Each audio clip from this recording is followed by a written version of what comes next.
see what it was like, and worked at the Tennessee Performing Arts Center right there, that big new building that went up. Yeah. And remember learning a lot there about non-union versus union, or what they called open shop. Uh-huh. And I was there, it was summer, and we were working, and we weren't making much, it was, I mean, still, it was not bad because it was trades, but it was not going to be as much as apprentices in the union, which got regular raises. But I So were remember, you with the pipe fitters then, or were you no, then with? I was going through the application process with the pipe fitters, but I was working for a non-union electrical contractor that summer, Oh, okay. just to get some experience working on a Right. construction site, just to see. I mean, I thought, well, maybe I don't want to be an electrician. Let me test drive this Right. a little bit. So I did that, and I thought, this is pretty cool. I really liked, and they were a little less hostile there. Maybe two or three other women on the site, with hundreds and hundreds of men. One electrician maybe, and one plumber maybe, and one carpenter maybe, but not many. And but the guy that hired me actually went to the office and said, I want you to hire me. And he goes, okay. And then he tells me, he says, okay, if you ever have any trouble, you come to me. I didn't understand chain of command at the time, because he was at the top of the chain. And then between him and me, there was a foreman and general foreman, and then boss of the whole, So I had seen every day walking to the job, this big placard saying, big sign saying, this building's being built by so-and-so, who was the big contractor, the big main general contractor, whose name was something. And all summer we'd been working, and we would get together and look at our checks when we would get our checks, and we would kind of compare. All of us who were first 6 months, we were all just starting. And then toward the end of the summer, this kid shows up, well tanned, and he just sort of pops in. Hey, how you doing? Oh, where you been all summer? Oh, well, I've been on vacation. Yeah, hey, whatever. And he's a first year apprentice too. Okay, cool. Next week he gets his check. We're all standing around. I looked at his check. His check was significantly more than mine and some of the other boys that I'd been with, but significantly more. And I said, hey, what's the deal? We've been here all summer working, establishing our, merit shop, they called it, merit shop. And then you just pop into the summer, and why are you making more? Didn't ask the right people that question. Went that evening into the office of the man who'd hired me, who was the owner of the company, and demanded a raise. I said, I've been working for you all summer. You guys are trying, I'm getting ready to go, I'm going to get in the union here. So, make this work.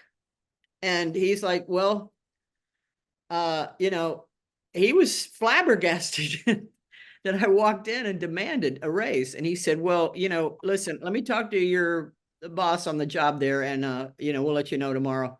And I said, okay, fine. So I went into work the next morning, and the general foreman was standing there waiting for me going, get in here. He was so pissed at me because, I went over his head. Right. And he tore me a new asshole, as they say, about chain of command, and don't you ever leave my job and go talk to, you got a problem, you come to me. And I said, well, that's what he told me, but and he really did hammer me. And then he walks me outside to that big sign, and he points and he says, what does it say there? And I said, Joe Blow contractor, whatever, Johnson or Harris or Lasater, whatever. And he said, that kid that you were talking about that got paid more, what was his name? And I said, Harris, Johnson? What? Anyway, it was the same last name. Yes. Yep. Yep. And he said, that's why his check was bigger than yours, because his daddy is overseeing this entire project. Right. So he said, look, I said, well, I thought he goes, well, it's called merit shop, but then also they were not bound by any particular pay scale. They could pay you what they wanted, And so then, but after he tore me a new asshole and then showed me that and helped me understand, and chain of command, he brings me back in there and he says, listen, you're really smart. And, for one thing, he admired my chutzpah. Yes. As much as I had done it wrong, he offered me, he said, I want you to start working on the fire alarm crew, which was, very complicated. You really needed to be pretty smart to put in these fire alarm systems on these. I mean, it was a 30-floor building. I don't even remember. It was a big building and all that stuff. And that was also DC current, not AC current. So he said, listen, you're really smart. And I think you're going to be a great electrician. And I was pretty much like, yeah, you know what? I really don't want to be a pipe fitter. And he offered me that upgrade. He said, we're going to get you a little more money. And I said, great. I said, great. And so I was going to start with the crew that would be doing so I got off the other floors and got with this other crew, which you could tell right away. Again, they had more conditions. They had nicer place to put up. They had a refrigerator for their food. That you've been on construction sites, how they vary. Clean bathroom, toilet paper, but I came in with them and I could see right away, hey, these were the Cadillac kind of jobs. And Right. The Ritz. I think I had one day with them already, and it was like, man, this was much more cushy. And again, I was going to learn a whole lot more doing this. And got home the next day. Back then we had phone answering machines. I get home and there's a light blinking, and this is Marshall Devine over here at the IBEW 429. Listen, we have an opening. We had a gal drop out, and we need another female. Are you still interested? If so, call me back at this number. Yep. I was like, whoa. Perfect. So I go in the next day and tell my boss, who just given me the raise and the better job, I was leaving to go work for IBEW 429. And he goes, I'm really going to discourage you from doing it. They sell you a bill of goods, but it's no good, especially here in the South. You'll never keep working. You won't get to stay home. You'll have to travel. You'll make more money with us. You're really smart. Don't do it. Don't do it. Don't do it. And I said, you can't guarantee me anything. I already see how this kind of works. Who you know, who you blow kind of thing. And I got it that I probably would have done well there because I'm pretty clever, but I was guaranteed pay over here with the IBEW. And I like the idea of it being a more structured situation. So I said, no, sir, thank you. And I went over and started working for them that late summer, and then started my apprenticeship officially, because it went from fall to spring, like the school time, and started my apprenticeship with them. And I was the second woman to go through 429. The woman who was a year before me, her dad was a plumber and her brothers were plumbers. So they were all in the trades. So she'd gone through first, and then I went through with Swearingen, I forget her name. So she was a real tall gal, and we were in the second class, just two. Wow. And I love Marshall Devine. He was the apprenticeship director, and I went into his office, and he was very clear. How he said it was, you may be gay, and what you do in your off time is your business, but here on the job, it would be in your best interest to not talk about that, not be demonstratively butch or gay or whatever. It would be safer for you, he said, to keep it that way.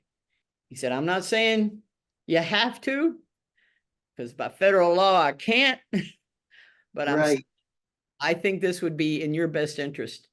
And, and I guess he read me. I mean, hello, look at me. Right. And he said, I think I still had my long hair then, though. But I mean, I'm a dyke, for You Christ's were sake. pretty dykey though with your long hair Yeah. too. And so he advised me to keep on the down low. And I really always liked him. I took him a good bottle of scotch too. That's a good way to make friends and influence strangers, males anyway. Yeah. But I remember I had moved and had a new address. So I go to his office and I said, Marshall, I need to give you my new address. And so he had this Rolodex thing. You remember Rolodex with the, and so he's flipping through it. And every now and then there'd come a card that with a big black magic marker M. And then flip through. And then there's a big black magic marker M. Flip through. And then he comes to mine. And mine has a big black magic marker M. He pulls it out, takes a pen, marks off the whole address, puts in the new, pops it back in. And I said, Marshall, I'm curious. You're going through this Rolodex, and occasionally I see a big magic marker M, and I've got a magic marker M. What does that mean? He goes, oh, that's minorities. I said, oh. He said, yeah, when they call us up, the EEOC or Washington calls us up and asks how many minorities I've got, I can go through real quick and count them up. And he said, well, if you were black, you'd be a double M. I said, I'm really sorry I'm white, Marshall. I was just maybe even a triple M. I'm just a single M. Yeah. Yeah. That's great. But they were hostile. They were not very welcoming because I felt like there was a little more protection with the union. I mean, the EEOC, OSHA, all these jobs were usually big jobs. But the guys were, no, they weren't too excited. I mean, like I said, I was number 2 or number 3 coming through. So we were literally getting, trailblazing with Local 429. And I've since heard that was true. Late 70s, a lot of women were the first ones to go through, and they were pretty much met with the same cheerful welcome. I had guys come up to me and tell me, if you do somehow manage to top out, meaning get your journeyman card, no self-respecting man's going to ever take an order from a woman. And I said, well, if I'm a journeyman and I got a male apprentice, which I'm pretty sure I'll have, and he doesn't do what I say, I'm going to kick his ass. They were so threatened. I mean, what? What were we going to do? And then I also had a lot of the gopher jobs there early too. I'm in the, the trailer where we eat lunch, and I'm just in there and I'm sweeping up. And I don't think I was supposed to. I was just doing it. And the guy walks in and goes, well, there's a tool you know how to use. The broom. Yep. They hate it when we get into their territory like that, because we can see what they do there. And what they do is they touch each other a lot. Yeah. Here. Our union boss, when I went to join the Carpenters Union, tried to discourage me by telling me that the work was heavy and hard and it would ruin my womb and I wouldn't be able to have children. And I said, honey, I got 3 children and I need this job so I can feed them. Feed them. Ruin my womb, I thought. Where the hell did that come from? Anyway. Yeah, well, when I was interviewed, then I had to go through a whole, even though so I came in on the tail end of that class of the beginning, because like I said, somebody quit and I came in. So I hadn't been vetted yet or whatever I'd done. And the good news was, it was so funny. I'm in this big building. I go over to the plumber and pipe fitter's office and I said, do you have my file? And he goes, yes, ma'am. And I said, can I see it? And he goes, sure. And I take it and I walk across the hall to the IBEW, because it was the same things, the tests and the aptitude that I wanted to do for IBEW, I had already done. And he was like, wait a minute. You don't want to be an electrician? I said, no, I don't want to be a pipe fitter. And I had done so I took it right over to Marshall and they got me in, but then I had to be interviewed by the apprenticeship committee. I always remember this, and I can't remember that guy's name, but he was such an old bastard. And he also had a reputation of being an old bastard to everybody, but he was especially hostile about women. And when I went in for my interview, he was sitting back, looking me, just completely looked at me like he hated me. Yeah. Rest of the guys were pretty nice. There were about, 7 or 8 guys there at the table asking me questions. Why did you, this or that? Where are you from? And of course, the big question is, why why do you want to be an electrician? You know, and I said, well, I worked in the coal mine and I saw how, you know, the electrical, you know, alphas were there and they fixed everything. And I thought, you know, now that I'm not going to be in college anymore, if I'm going to be in the trades, this would be the trade. These are the smartest guys. These are the smartest people. I want to be an electrician. I'm smart. And he reared back and he goes, well, are you here looking for a husband? Oh, God. I said, no, sir, I'm not. Of course, I already, Marshall kind of gave me a look like, Right, right. Don't tell. no, sir, I'm not looking for a husband. And then a few more of the questions. And, you know, back then the apprenticeship was 4 years. It's now 5, but okay. So then they're asking me a few more questions. He goes, well, you know, 4 years is a long time. Any chance you might get pregnant in the next 4 years? And I look over at Marshall. God. I said, no, sir, no, sir. I don't think you have to worry about, well, you know, we're investing a lot of money. And I mean, if there you were in a year or two and then you get pregnant, we've wasted all that money. I said, no, sir, I'm not planning to get pregnant in the next 4 years. And I said, and if I do, you'll be the first one I call. Bastard. And then, you know, again, and I think, you know, I'm smart, I'm clever and entertaining. And the guys seemed like they were kind of warming up to me, but not this son of a bitch. Yeah. And, you know, they were asking me friendlier and friendlier questions. And he just, so then at one point when I think they were sort of, sorry, my thing's scooting down here. I think they were all kind of saying, well, I think we got everything we need here, Ms. Lasater. And then he goes, wait just a minute. This is not a glamorous job. This is a dangerous job, hard job, physical job. And I'd been working all summer for that other contractor. And most of the time I spent cutting and threading pipe on a pipe threading machine where we oiled it up. And I had calluses and oil, and I held up my hands and you could see the calluses and kind of the stain of the oil. And I said, sir, I have no illusion that this is a glamorous job.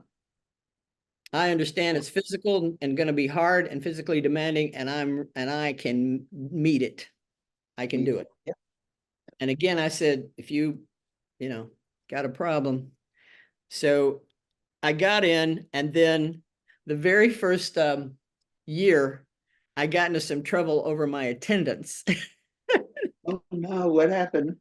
Well, I was doing great. I was making great grades. I had the top scores in my class, but my friends would come in and on class night, I think we went to school on Tuesday and Thursday nights, and somebody'd come in or a young lady would come in and I would miss class. And what I didn't know was we had a limited number of absence. And then there were tardies, and I'm well known for being tardy. And a friend came in and I laid out, and I knew then to go to a doc in the box. They had them kind of, and got an excused absence. But then I got called in and they said, okay, because this was the first 6 months they were going to evaluate, because a lot of the boys couldn't cut it, because, you know, if you weren't making a certain grade, then they were going to go ahead and weed you out. And so they would have they had this other evaluation of, you know, to come again before the committee. And so I got called in, and we're standing there in this school where we had our classes, waiting to get into the committee. And that's where I'd been interviewed before by that old bastard and the others. And so, you know, there's about 12 guys out there, and I come walking in there going, what are you doing here? You make real good grades. I said, well, I had some issues with absentee. They were all there because their grades were bad. Yeah. And I think I was the only one there because of attendance issues. So when the marshal walked out and said, who's going to be first? I said, me. I get on in there now. They're not pissed off. They haven't heard any other stories. I'm going to go first. And I walked in, and that old bastard that had said all that to me was sitting at the desk. And when I walked in, he goes, oh, well, I knew we'd be seeing you back in here. Yeah. And he didn't look at my paperwork or whatever. He said, yeah, I figured this job was too hard for you. And obviously the school part of it was just too demanding for you. And that's no shame in that. It's all right, there's plenty other, you can go to a beautician school or cosmetology, Oh, something like that, you'll be fine. But this was just this algebra and the physics. This is just Ohm's law. It's way too complicated for a gal like you. And the other fellow sitting next to him leaned over and said, pointed to my grades. I had like a 98 average. And he said, she's here because of attendance, not grades. Bastard. yeah. And then he goes, well, maybe this isn't demanding or challenging enough for you if you're so damn smart. Dude, make up your mind. Oh gosh. And then Marshall rolls it out and says, well, the reason she's here is not for her grades. She has very good grades, but she has 1, 2, 3 unexcused absences and 1, 2, 3, 4, 5, 6, 7 tardies. And I went, 7 tardies?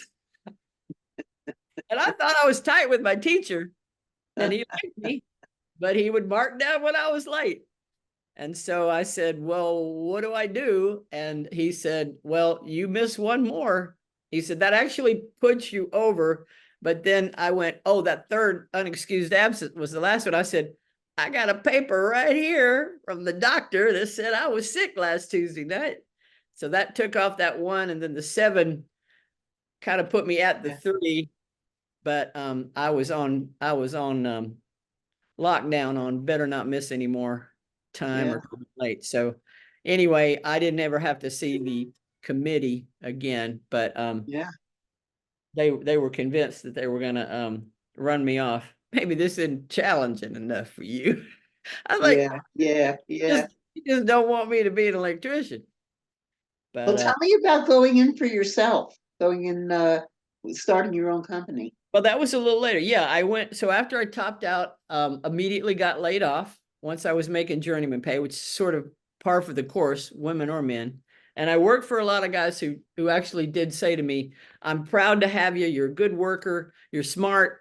You come in on time. You don't tear shit up. And, they'd meet me on the coming in. I don't want you here. I don't think it's right. And then they'd walk me out because they moved us. They rotated the apprentices saying, I wish I had a crew just like you, a whole crew just like you, because I was good and smart. And, so I did well.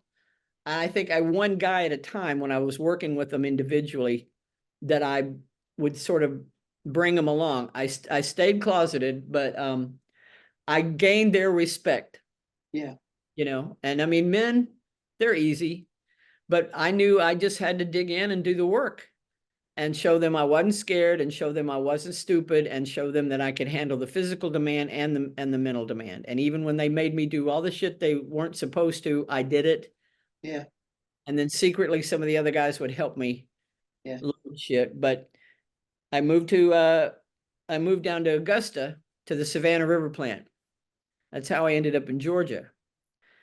And because there wasn't much other work, again, it was 1984. So I topped out right before that. And then there wasn't a lot of work. And then I heard about Savannah River plant. They're hiring everybody because they were constantly working on those plutonium, and I ended up there and I worked there for a couple of years. And then would come on the weekends to Atlanta because Augusta is another kind of like Birmingham. There was a military base there, Fort Gordon. So the bars were full of unhappy people, unhappy queers who were having to be closeted because they were in the military. Again, kind of this same feeling like in Alabama, like we're the lowest of the low. A lot of internalized homophobia, a lot of depression, a lot of alcoholism. And, I fit right in with the drinking for sure. But I hated Augusta. I mean, it's a pretty town where they play the golf tournament, but I was going back and forth to Atlanta all the time because there were a lot of pretty girls in Atlanta. Yeah. And I met a few. And so in 86, I moved to Atlanta, and I was with Marilyn then, and beautiful French Canadian redhead, Scorpio. Woo, yeah. Yep. And so after, trying again, 613 was the local here in Atlanta. I was a traveler because my card was with the Nashville local. So I would be last hired, first fired. And again, there wasn't that much work down here. Only when there were the power plants that we'd go over to Vogel, or, we still had to travel substantially to keep in jobs, and occasionally some of the downtown stuff, big things, but a lot of stuff didn't go union. And I ended up traveling back to Tennessee, to Nashville, to work on the Saturn plant. Mm. And I traveled up to, I traveled up east because they were always talking about all the overtime in New York. You go up to New York and you make a ton of overtime working on the subways. They make all overtime, all the work you can. And I went up there and spent a few weeks with the guy, and he all he wanted to do was hit the horse track, and I was going out every morning in the freezing cold. We were staying at his house in New Jersey and going in and trying to sign the books on all these, because there were tons of locals all kind of within 30 miles of that area. What I didn't know was that his wife, they had their house up there. His wife was back in Nashville, and he said, I'm going up to New Jersey with my electrician buddy. We're going to try to get some work, some of that overtime. What he failed to mention was that I was female. Uh, And so his neighbor, who knew them when they had, called the wife and said, hey, yeah, I see your husband's in here, and that gal in the Toyota. And she calls him and says, wait, what? And he's like, oh no, it's not like that, honey. So I had to hit the road. yeah, The next yeah, night, came back. But then I was like, well, I'm in Tennessee. I'm away from home. I'm away from my girlfriend. And the guy there back with the non-union shop was right. I was going to have to travel. There was work, and then it was gone, and then I'd have to travel to go keep on yeah, these union jobs, and it was hard. yeah, So around 1990, I decided that I was going to try to start learning to do some residential work, because I'd never done any residential. I'd been in, heavy industrial or, large commercial, but no residential yeah. ever. And I thought it was below me. I mean, we all did, but I started fixing a few things or learning. It's like, how hard can it be pulling Romex, right? But the community also was like, a woman electrician. And the lesbian community here in Atlanta was very much interested in having woman plumbers, woman electricians, Yeah. carpenters, woman heating and air. And I was one of a few here who Kathy Herman, I can't remember, there's a couple other women, but Kathy kind of took me under her wing, and was sort of teaching me about how residential was different, because I needed to understand about how a house was framed out. Mhm. Because I was often working not on new construction, but after the fact. So I needed to have a spatial understanding of what is behind the wall. How am I going to run a wire from point A to point B?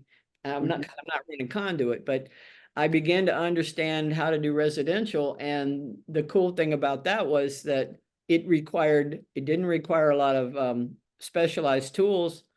I could do it by myself. There was a lot of it that I could do by myself, didn't need a helper necessarily. And that first winter of 90, I had to borrow a little money from Dad to get through the winter, because, work dries up. And then from then on, it was word of mouth. And I've had more work than I've been blessed with, plenty of work all that time.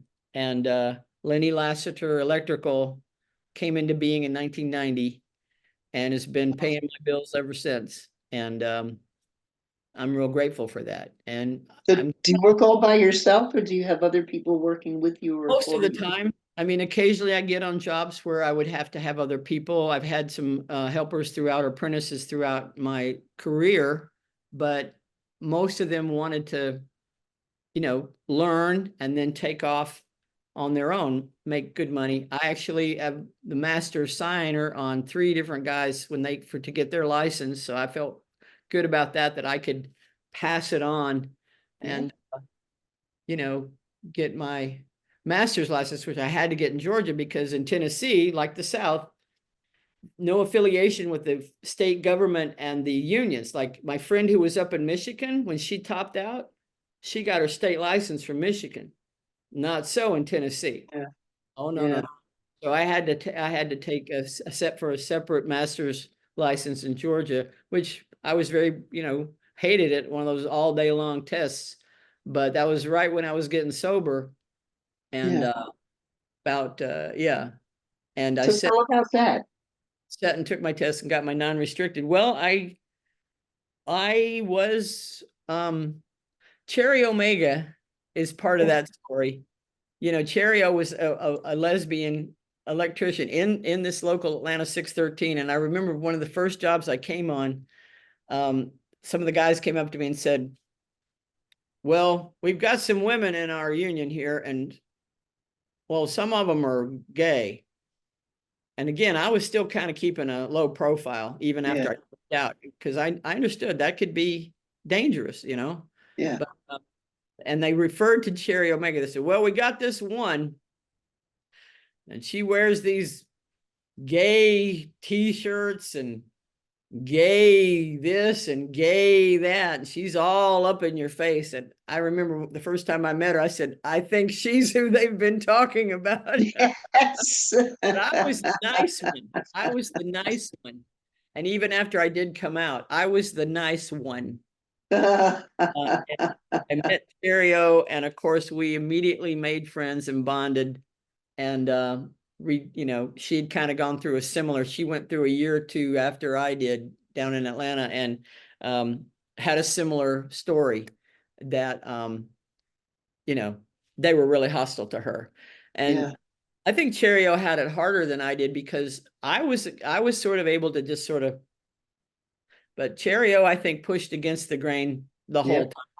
Yeah. And was basically fuck you.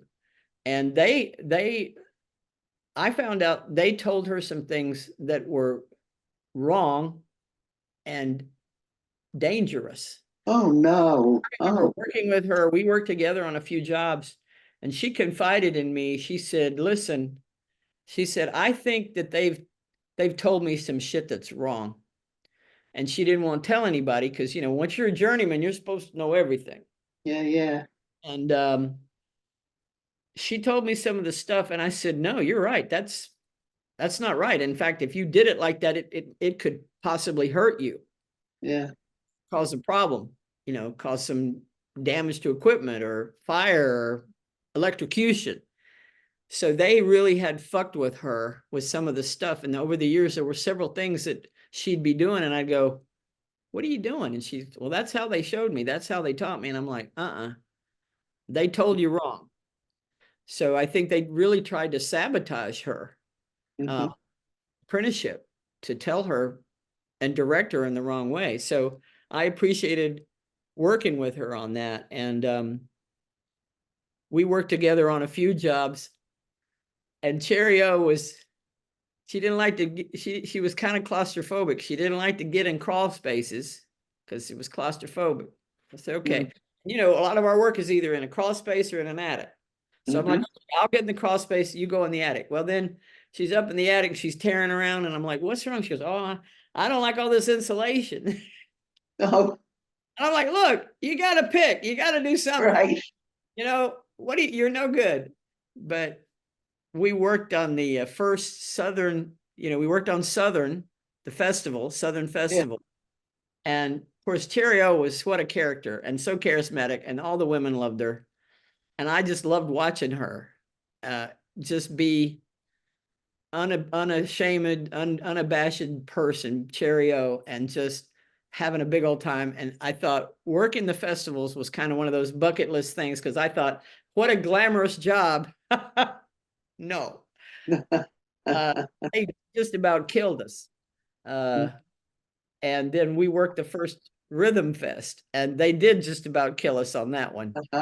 but I got my belly full after just working two festivals. Like I can afford whatever the pay is, the cost is, because they're working me way too hard for this $140 ticket or whatever it was going to be for the weekend. But we had a lot of good fun together, and I could tell you some Cherry Omega stories, but that's not what this is about. But she then moved to Kentucky there in the mid 80s, and let's see, no, mid 90s, mid to late 90s, yeah, because she passed in '04. So it was a late beginning 2000s that she had. Then her work had, again, union work, so she had shifted, and she also had figured it out so she could work all winter, fall, winter, spring, and then have off during the summer, because then she would hit all the festivals.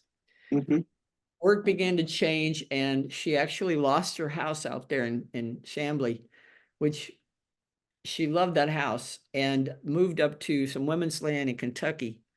And so I would see her every 6 weeks or so, because she would have to come down to Georgia to keep her unemployment active in Georgia.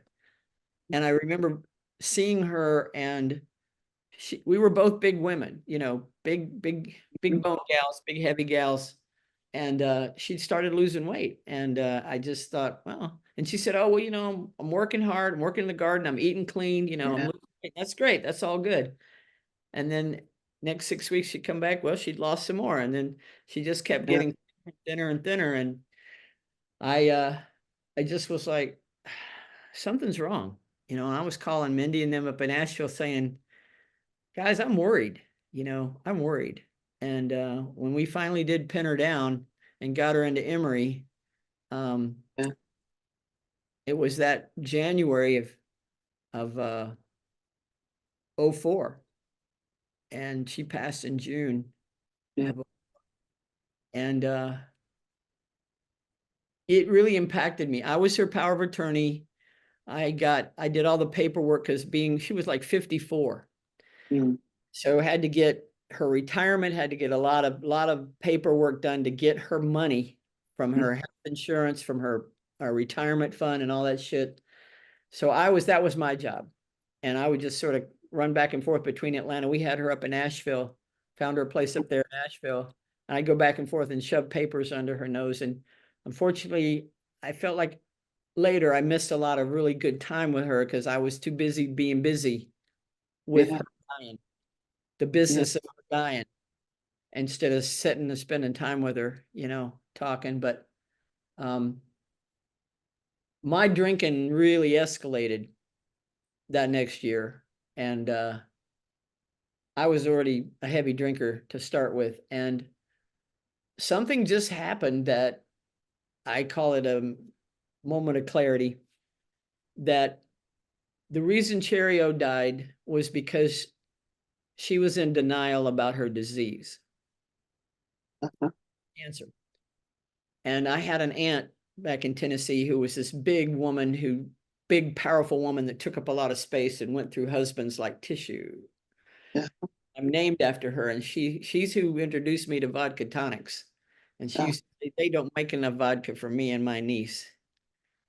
And she died when I was in Birmingham, from alcohol-related disease. And Mm. she was a big, powerful woman who took up a lot of space, and she died because she was in denial about her disease. And I just sort of got it, that if I continued to be in denial about my disease, it was going to kill me. And Mhm. so I went into the rooms of AA and picked up a white chip. And June 6, '06. So my date was 666, which I thought was the coolest thing. Yes. Yes. Friday date was 666. I thought I was such a badass. Excellent. But I did a little marijuana maintenance in that first year. I didn't have a drink, but I had a little marijuana maintenance, they called it. And there were people in the Mhm. program who said, that's just fine as long as you're not drinking. Some people call it Mhm. California sober. Uh-huh. I felt like, you know what? I was working the steps, working with a sponsor, going to the meetings, and I just felt like, you know what? I'm high, right? I'm fucked up. I'm not sober. They were using clean versus sober, the Yeah. semantics. And I picked up my 1 year chip, June, June of 2007. And I just felt like I was a hypocrite. Mm. And so I came clean to my sponsor, and she had me pick up another white chip, and my sobriety date was June 12th, 07. And Mm. I still argued with her about it, but that is my sobriety date.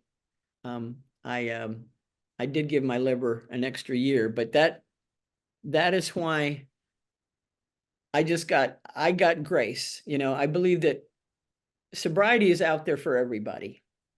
I think the gift of grace and clarity and sobriety is there. The luck or the gift or the true grace is those of us who get to take it in and accept it. You know, Yeah. because there's a Yeah. whole lot of people that don't. It's available to everybody, but I was the lucky one and got it. And I've seen a lot of people go that didn't get it. My brother didn't get it. I lost him a couple of years ago to the Uh, disease. So yeah, uh, yeah. But well, good for you, dear. Good for you. thank you. I'm Yeah. happy, clean and sober, and right after that's when I started the band, because it was one of those things I'd kind of bucket list. I'd always been involved in music, but I was kind of shy about singing. And Yeah. I had played around with a couple of little bands. We were just farting around. And once I got sober, it was one of those things like, again, sort of this clarity, like what have you always wanted to do? I've always loved music. I've always wanted to do music. I've always wanted to make music. I want to be involved with music somehow. And then Roxy evolved from that. And we've had a great run. We were a quintet, then we were a quartet. We were Roxy Watson. We made 4 records or so, CDs, started writing songs. Watson left, we're now just Roxy. But the very first song I wrote was These Friends of Mine, Yeah. which, Lovely song. thank you, is in the Sinister Wisdom volume 124, Yeah. spring 2022. And it is a song that I believe Cherry Omega sent me. Um, and I wrote down the rough draft on a dry cleaning ticket. Yeah. And these friends of mine, because what I realized was, even though I was doing all that administrative work for Cherry, there were all these people around me who were supporting me to help Yeah. keep me going. Um, Yeah. I just realized I couldn't have done it on my own. And these friends of mine came from her and was dedicated to her. And I even refer to her in the song. Yeah. And that very first record, I think, well, the next record, I wrote Blue Creek #3, because I was Yeah. talking when I worked in the coal mine, I was working the graveyard shift because we were doing a song called Graveyard Shift. And Wee said, you should write a song about your experiences. And so that's where Blue Creek #3 came from, about my time in the Jim Walters Blue Creek #3 mine. And that appears in Sinister Wisdom volume 93, Yep. summer of 2014, that you have. The first one was the first one. Wow. With the Yeah. missing verse about kissing the girl in the dark. Yes, I love that. Yes. It's good. It's good. And I love Roxy Watson. You sent me all of these tapes, and I just love them so much for car music. They're good. They're good. The band is amazing. I mean, all the rest of the women in the band. So it was 5 women, 4, now 3. Heavy harmony. The Yeah. 3 of us, now we were the primary singers all the way through. All of them are amazing musicians. Yeah. Have been in lots of other bands. I'd never been in a band before. And on our first bio, I wrote, because they all wrote the different names of the bands they'd been with, Yeah. you put in a bio for a band. And then I went, Lenny Lasater Electrical. Um, but I was so lucky to get to work with them. And now I'm with, my bandmate Becky Shaw and Linda Bowley. They are brilliant musicians. I mean, Yeah. they're great. And we just had the show this past weekend at Eddie's Attic, a full sellout. The crowd was screaming and cheering the whole time. I mean, I tell funny stories, but we do have good music. It's about 75% Yes. original and 25% clever covers.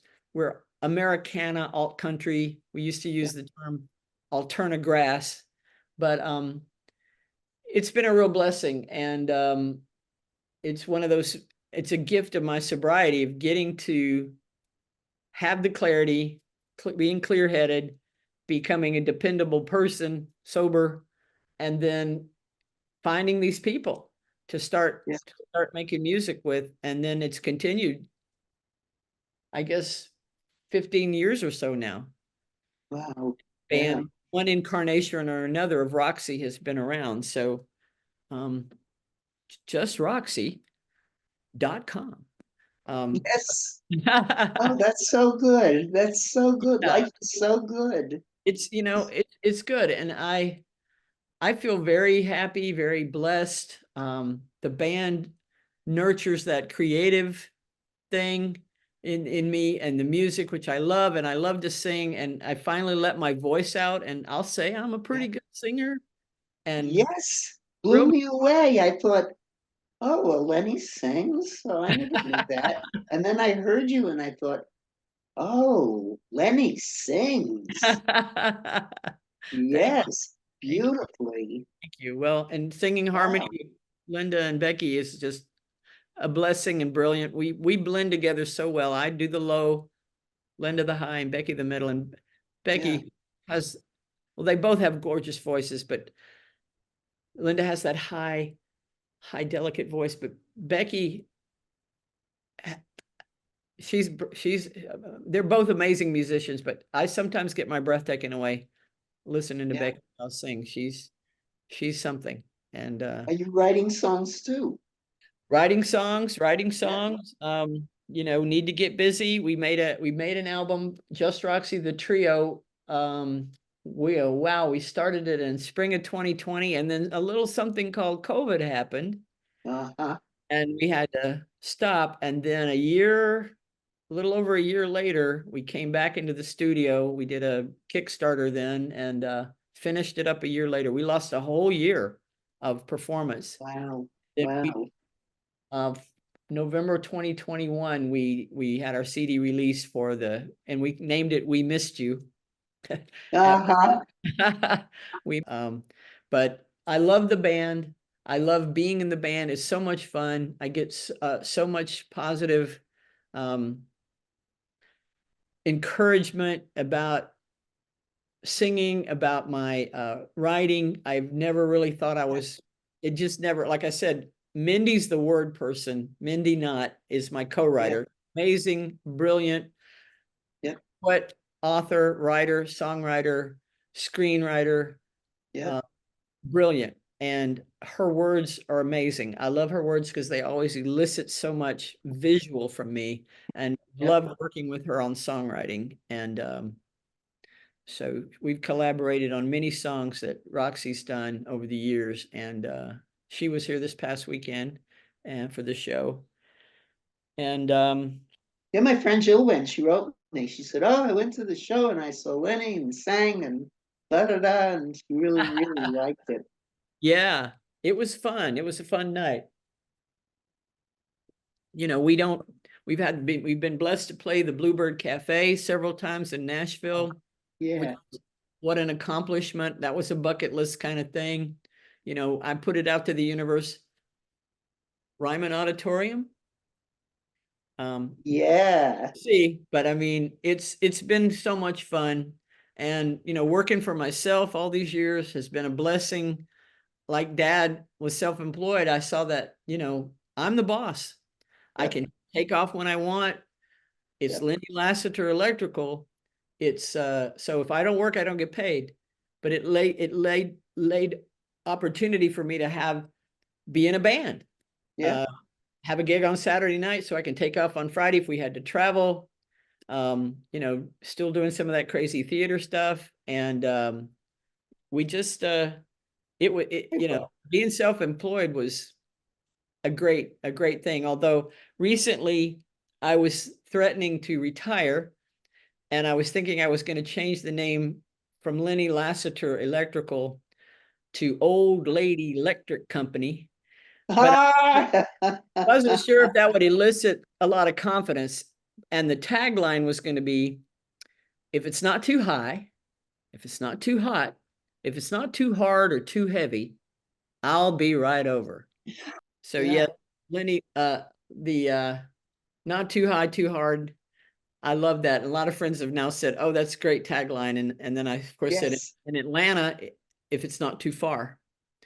But yeah, Uh-huh. I get rid of all my tall ladders so I don't climb on top of buildings anymore. I've got a 6 foot, Good. 8 foot, and 10 foot A-frame. If I can't work it off there, I've been so blessed the last couple of years. There's plenty of work that doesn't bust up my knuckles and lets me use this a lot. Yeah. I do a lot of consulting with realtors. I help houses get sold, buyers and sellers. We work out negotiating. We'll fix it. We won't fix it. Work with a lot of homeowners associations, a lot of realtors. I've worked strictly on referral all these years. And, I am kind of the grandmother. I hate that, but I am old lady electrician and Yes. been doing it You 40 are. some years now. And so it turned out to be a pretty good trade. I don't think I would miss pharmacy, being a Not pharmacist. a bit. And I like working with my hands. I like being able to fix stuff. And And I figuring stuff out sometimes. say what, hon? You have to figure things out sometimes, so it Oh yeah, stimulates your it's brain. still, oh yeah. I mean, it's something different all the time, really. I'm Yeah. still learning. I mean, I'm Yep. still learning. It's great.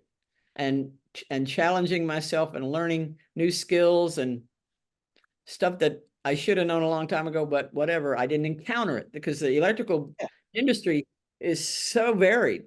So there's so many things to experience in all these years. And it's been great. I feel like I've had a really wonderful, blessed life. Being out, a proud out, Yeah. masculine of center, old, I call myself a Southern, a courtly Southern butch, Yeah. old That's good. daddy sometimes, unapologetic. I got called sir forever. I Yep. don't give a shit. I mean, I don't have any, um, I'm grateful I don't have any gender dysphoria. I'm a woman. I'm 100% USDA prime choice woman, Yeah. lesbian, old butch. And I love beautiful feminine women, Yeah. just about all of them. But you know, I'm happy and healthy and approaching retirement, and still going to try to play the guitar a little bit and make some songs and tell Yeah. some stories. And um, I'm grateful that our society has turned around where I feel like I never have to hide who I am. I mean, I think for a minute there it was kind of a trendy to have a lesbian electrician, hey, Right. Right. Right. yeah, I mean, and then again, the biases that I encountered early on, I rarely run into anything like that. I'm always out and open. I refer to my partner, she, and so it's been really good to see how that has shifted over the Yeah. years to the Yeah. acceptance, inclusion of lesbians. And also then, she's the smart one. I mean, coming into a job where there's a bunch of younger electricians and there've been two or three, and then they're all going, and then I show up and go, You're right. I've been doing it forever too, since God was a boy. Uh, I find that nobody really gives a shit. Most Uh-huh. people I work with here in Atlanta, certainly kind of a blue area for sure. Um, me being queer, me being a lesbian, we don't care. We don't, Yeah. and even Atlanta's good. being an out lesbian band for a while, we never Yeah. broadcast. We didn't want to be put into a niche of the gay band, but you know, Right. and we're clear in our songs about talking about our partners and their women, and Yeah. the audience doesn't care. Yeah. I think that one of the things, when I was with Keisha, she was elected. She was the first woman of color, openly gay. We said first openly gay African-American woman of color, lesbian, to be elected to the city commission in the city of Decatur. And I was the first butch of Decatur for a while. That was really fun. And Yeah. she was later vice mayor. And we found that if we just walked in, and Decatur's another very accepting area, but when we walked in with our heads held high, unlike Birmingham, unlike Augusta, what I'd experienced, but that we were proud of who we were. We didn't have any shame about who we were, what we were. And we just walked in and everybody, we were comfortable with ourselves. So they were comfortable with us. Exactly. Say that I really appreciate being asked to do this. And I am especially honored to be able to spend this time with you. You've always been somebody that I've admired, your writing, your willingness. I mean, you were frontline out lesbian, again, in the trades. I know you went through a lot of the same shit I did, but again, unapologetic. You walked right on in. I belong here. I saw that behavior from you. That helped reinforce in me, I effing belong here. And I'm a woman and I'm a lesbian, and I'm going to make you see me this way. I'm not going to allow you to say, oh, that's a guy or this. No, you must see me. I'm a woman. I'm a lesbian. This is what a welder.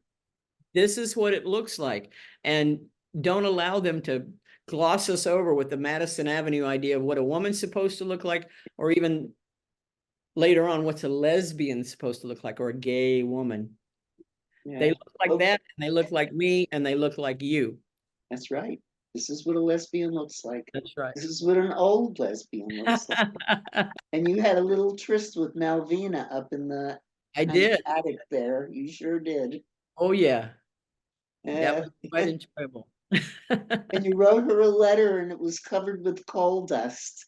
Ah. And she was so absolutely obsessed with you. That was a lot of fun. She was 20 years older than I was. Yeah. And I remember meeting her in Nashville at one of Carol Powell's events, the woman who ran the Womankind books. Yep.